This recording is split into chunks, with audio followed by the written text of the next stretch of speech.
संकाय एवं विषयों की समझ में हम सामाजिक अध्ययन शिक्षण पढ़ रहे हैं।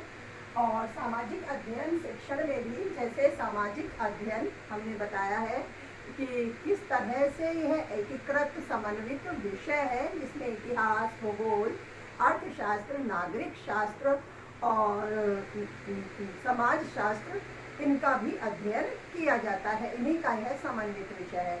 तो इसी दृष्टि से इन विषयों का अध्ययन क्यों किया जाता है, क्या इनकी आवश्यकता होती है, इनके शिक्षण की आवश्यकता क्या है, किस प्रकार के ज्ञान को बालकों तक इसके द्वारा संप्रेषित किया जाता है, इसी दृष्टि से हम एक एक करके जो इसके संबंधित विषय हैं सभी के शिक्षण की आवश्यकता को पढ़ रहे हैं। इसी दृष्टि से अब आगे हम जैसे इतिहास, भूगोल, नागरिक शास्त्र और इतिहास, भूगोल, नागरिक शास्त्र और एक और विषय है जो हमने इसमें पढ़ा है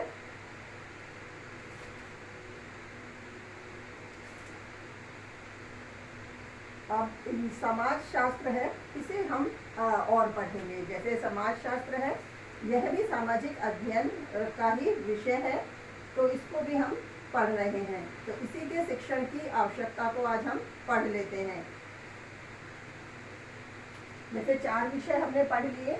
इतिहास कल भी, जैसे मैंने कल के वीडियो में भी लिख के बताया था,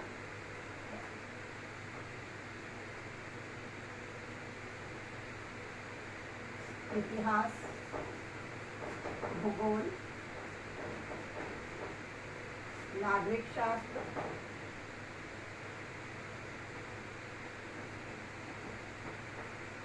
और इतिहास, भूगोल, नागरिक शास्त्र हो गया। इसके अलावा अर्थशास्त्र हो गया, ये हमने पढ़ लिया।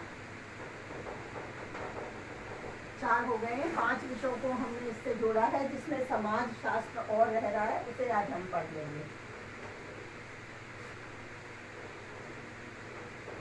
समाज शास्त्र, ठीक है। तो समाज शास्त्र के शिक्षण की आवश्यकता को हम पढ़ेंगे। समाज शास्त्र के शिक्षण की आवश्यकता।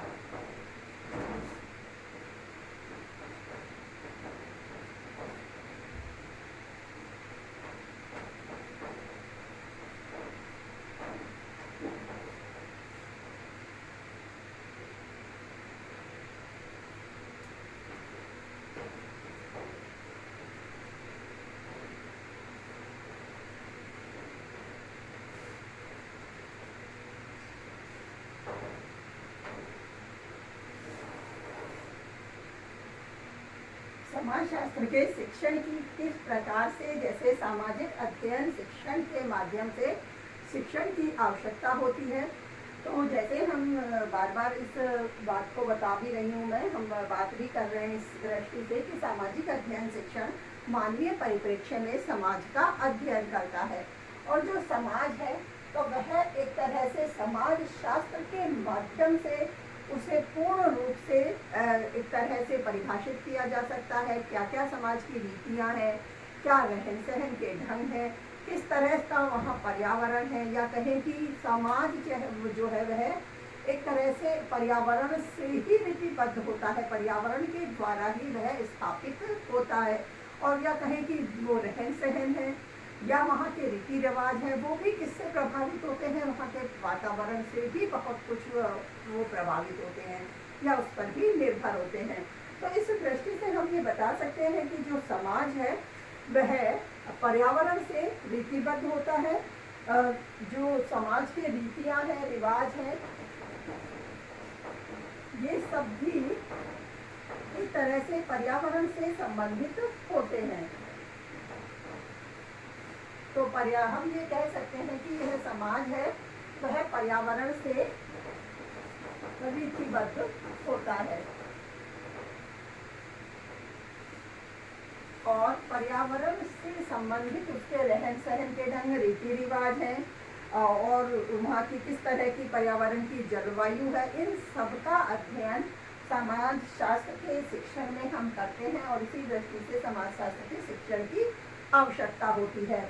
तो हम पहले जैसे जो मानवीय संबंधों के अध्ययन में हम समाजशास्त्र के शिक्षण की आवश्यकता को पढ़ेंगे, इससे पहले हम जो समाज की परिभाषा है उसको भी लिख लेते हैं। डिमोलिंस ने समाज की परिभाषा दी है।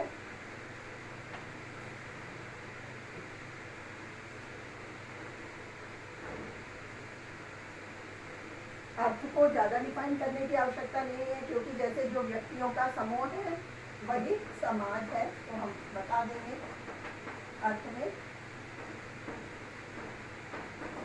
व्यक्तियों का वह समूह।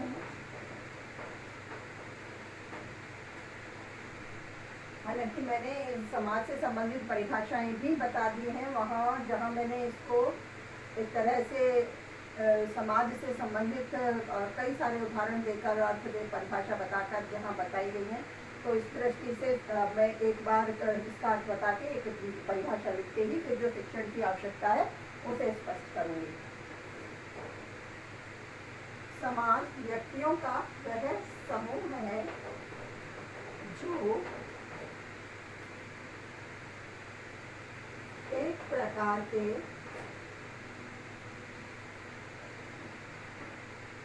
जो प्राय एक ही प्रकार के, या क्या है इस तरह से लिखेंगे, जो प्राय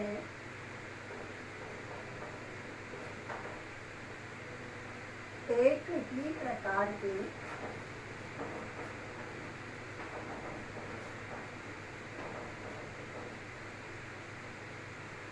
रहन सहन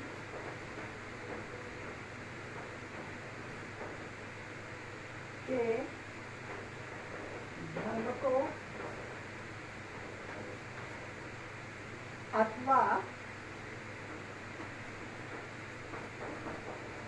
रीतियों व मान्यताओं को अपनाते हैं।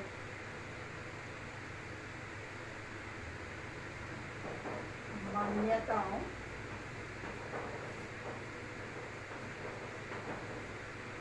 को अपनाते हैं या के अनुसार जीवन संचालित करते हैं।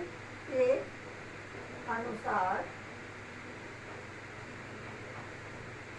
और भी हम बता सकते हैं रीतियों, मान्यताओं, आदर्शों, मानदंडों, तो ये और भी हम बढ़ाकर बता भी सकते हैं। इसमें रीतियों व मान्यताओं के अनुसार जीवन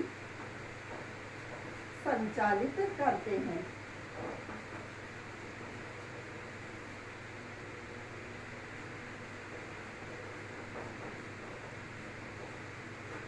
ठीक है, और बता देंगे समाज पर्यावरण द्वारा रीतिबद्ध होता है। पर्यावरण द्वारा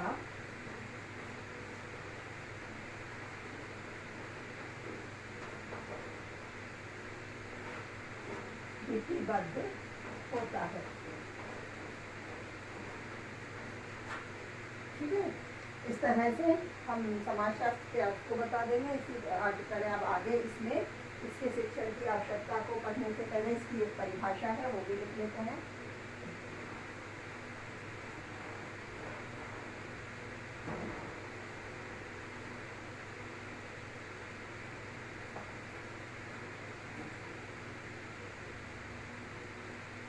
डिमोलिंस के अनुसार लिखेंगे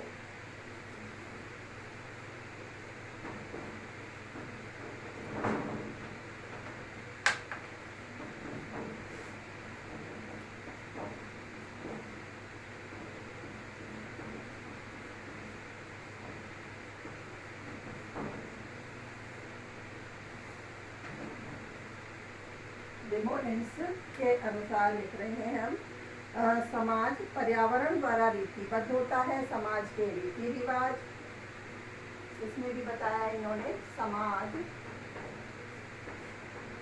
पर्यावरण द्वारा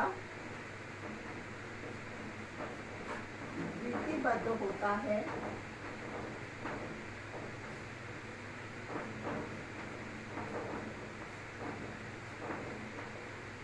इसमें समाज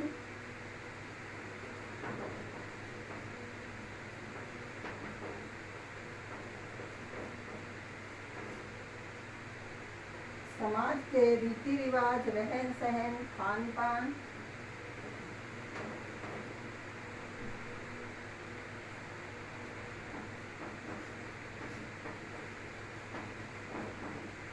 रीति रिवाज, रहन सहन,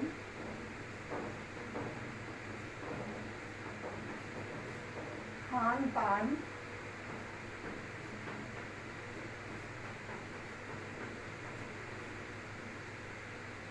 रीति रिवाज, समाज के रहन सहन, खान पान आदि सभी पर्यावरण की जलवायु आदि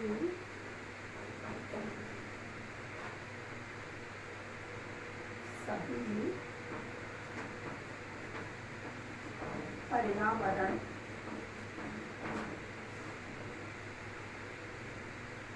की जलवायु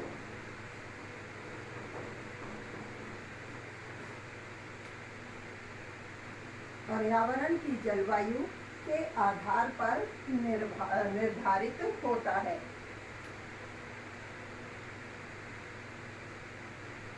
जलवायु के आधार पर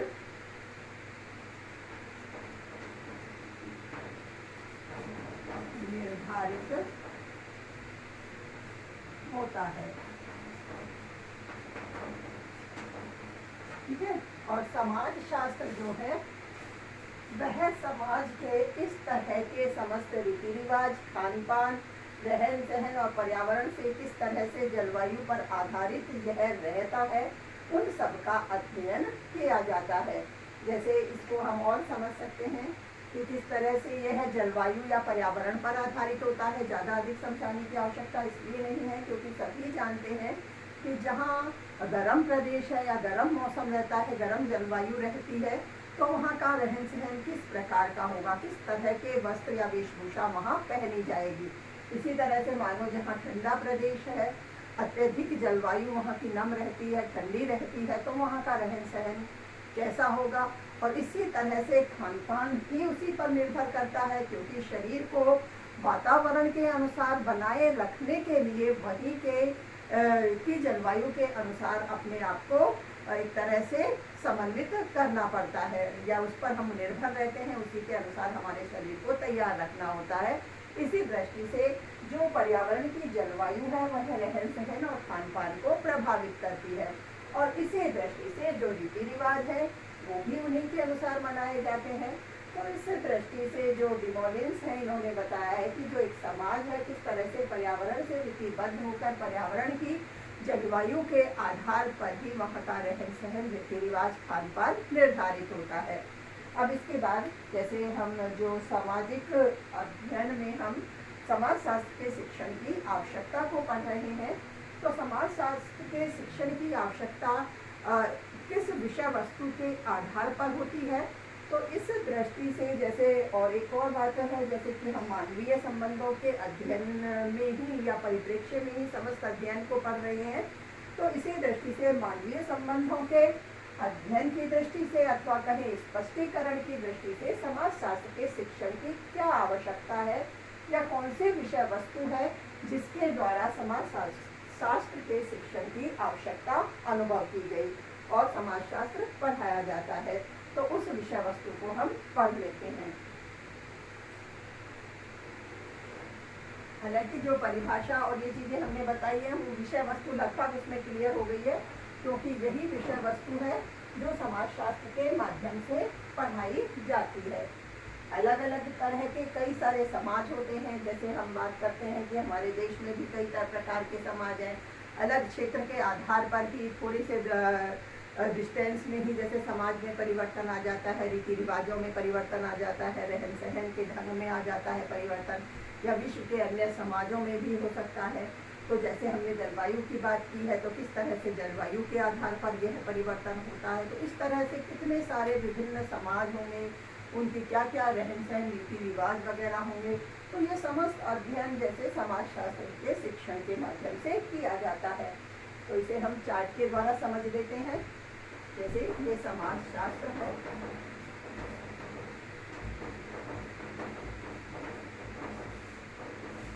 इस समाज शास्त्र की जो विषय वस्तु है, सबसे पहले हम जैसे बात कर लें समाज की संरचना।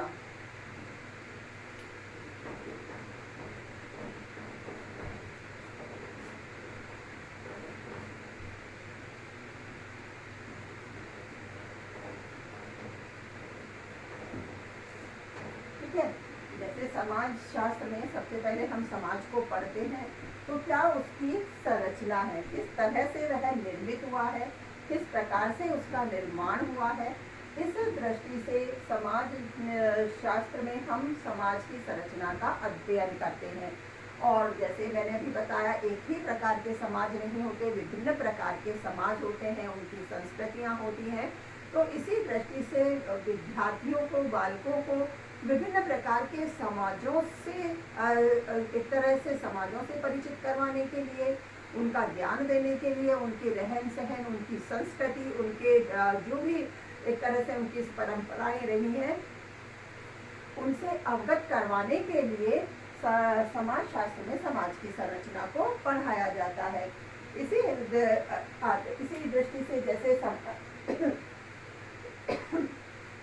समाज की संरचना को हम पढ़ते हैं, उसके साथ ही फिर जैसे कौन से नैतिक मूल्य समाज में अपनाए गए हैं, कौन से नैतिक मूल्यों की आवश्यकता होती है, कौन से नैतिक मूल्य हैं जो समाज द्वारा निर्वहित किए जाते हैं, आने वाली पीढ़ियों को भी अग्रसित किए जाते हैं। इस तरह से जो समाज के नैतिक मूल्य हैं,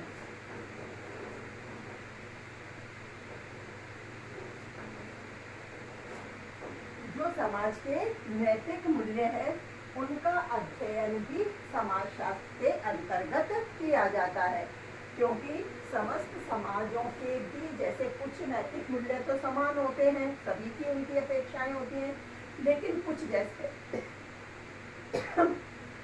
जैसे हम बात कर रहे हैं वहाँ की रीति रिवाज, रहन सहन और परंपराओं की, तो उस दृष्टि से उनके नैतिक मूल्यों में भी कुछ अंतर हो सकता है, उनकी भी कुछ अलग अपेक्षाएं हो सकती हैं। तो विभिन्न समाजों के आधार पर जो भी नैतिक मूल्य होते हैं, तो नैतिक मूल्यों से संबंधित जो विषय वस्तु है, वह भी समाज शास्त्र के माध्यम से ही पढ़ी जाती है या बालकों को बताई जाती है या उससे परिचित करवाया जाता है।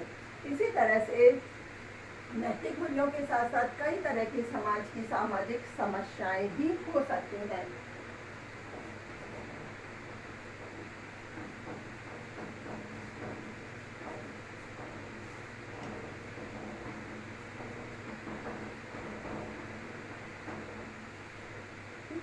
अब किस तरह की सामाजिक समस्याएं समाज के सामने आती हैं, किस तरह से समाज के सदस्य परस्पर एक दूसरे से संबंधित होकर या एक दूसरे से पर निर्भर भी होते हैं वो, तो इस तरह से पारस्परिक संबंधों से वो जुड़े होते हैं। उन संबंधों का वो भली प्रकार से निर्वहन करते हैं, अपने कर्तव्यों का निर्वहन करते हैं, लेकिन उस दृष्टि से कार्य होने के बाद, कार्य व्यवहार होने के बाद भी किसी न किसी प्रकार की सामाजिक समस्याएं उत्पन्न हो जाती हैं। तो इस दृष्टि से कि समाज में किस तरह की सामाजिक समस्या उत्पन्न हो सकती है या किस समाज के सामने किस तरह की समस्या आ सकती है या उस समस्या का सामना करना होता है, तो उस समस्या के द्वारा फिर किस तरह से उससे निपटा जा सकता है, उसका उपाय क्या है, इस दृष्टि से उन समस्याओं के समाधान से संबंधित अध्ययन भी समाजशास्त्र में किया जाता है। किस किस तरह की सामाजिक समस्याओं का सामना किस तरह के समाज में हो सकता है, क्या उनके समाधान हो सकते हैं, इस दृष्टि से सामाजिक समस्याओं से संबंधित जो विषय वस्तु है उसका अध्ययन भी समाजशास्त्र में किया जाता है। और इसी तरह से जो हम बार बार बात कर रहे हैं, बार बार कह रहे हैं कि रीति रिवाज है,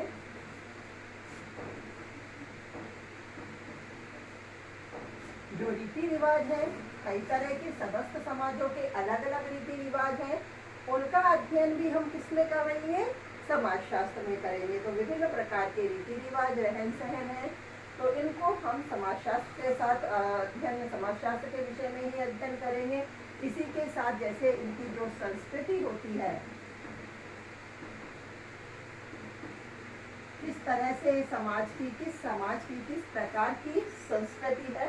संस्कृति में जैसे हमने जो बात बताई है कि रहन सहन का ढंग है, किस तरह लोग रहते हैं, तो यही सब क्या है, एक तरह से उसकी संस्कृति होती है। और जैसे संस्कृति की बात करें कि यह एक ऐसी जटिल समष्टि है, जैसे मानो जिसमें वे सब ज्ञान, विश्वास, कलाएं, नैतिक भावनाएं, कानून, प्रथाएं और क्षमताएं सम्मिलित हैं, जिन्हें मनुष्य समाज का सदस्य होने के नाते अधिगम करता है या उनका व्यवहार करता है।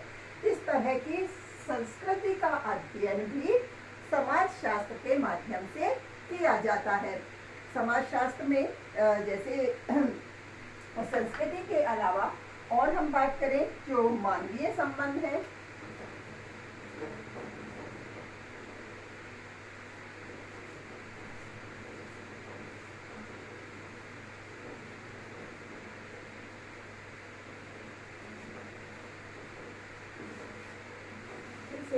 मानवीय जो संबंध है, तो इन मानवीय संबंधों का किस तरह से या कहें कि ये मानवीय संबंध एक दूसरे से किस प्रकार संबंधित होते हैं, किस प्रकार से मानव एक समाज में रहते हुए एक दूसरे से व्यवहार करते हैं, किस तरह से वो किन आवश्यकताओं के माध्यम से परस्पर संबंधित होते हैं या परस्पर निर्भर होते हैं, और उसी दृष्टि से अपनी एक दूसरे की आवश्यकताओं को पूर्ण करने के लिए वह अपने इन संबंधों का निर्वहन करते हैं। इस दृष्टि से भी हम ये बता सकते हैं कि इस मानवीय संबंधों की जो विषय वस्तु है उसका अध्ययन भी समाज शास्त्र के माध्यम से किया जाता है।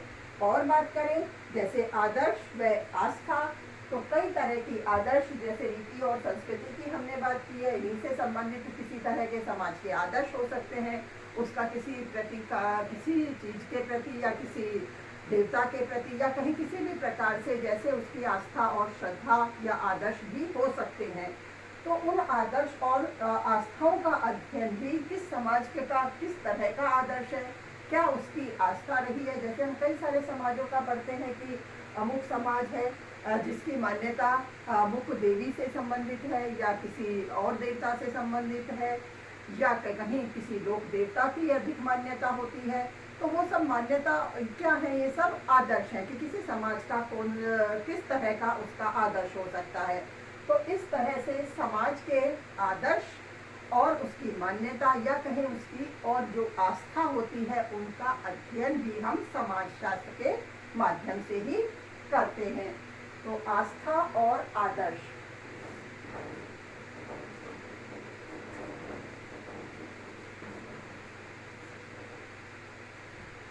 आस्था व आदर्श,